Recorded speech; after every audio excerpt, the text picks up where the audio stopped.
আসসালামু আলাইকুম। চলেন আজকে একটু পদ্মা সেতু ঘুরিয়ে নিয়ে আসি আপনাদের। যেতে যেতে একটু গল্প শেয়ার করি। দুনিয়াটা এক ফোঁটা মধুর মতো, গল্পটা পুরোপুরি যে শুনবেন সেই বুঝবেন। এক ফোঁটা মধু মাটিতে পড়ে আছে, পাশ দিয়ে ছোট্ট একটা পিঁপড়া যাচ্ছিল। মধুর ঘ্রাণ নাকে ঢুকতেই থমকে দাঁড়ালো, ভাবলো একটু মধু খেয়েই নেই, তারপর না হয় সামনে যাব।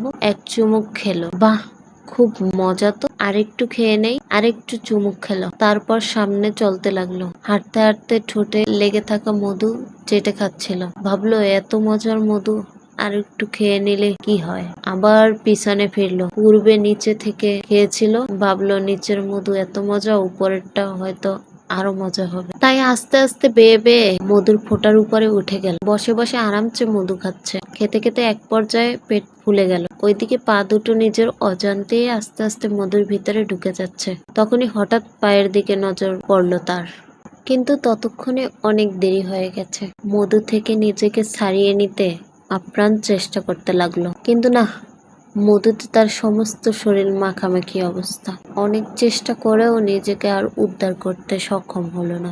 নাকে মুখে মধু ঢুকে দম বন্ধ হয়ে যেতে লাগলো। অবশেষে পিঁপড়াটি মধুর ভিতর আটকে পড়ে মৃত্যুবরণ করলো।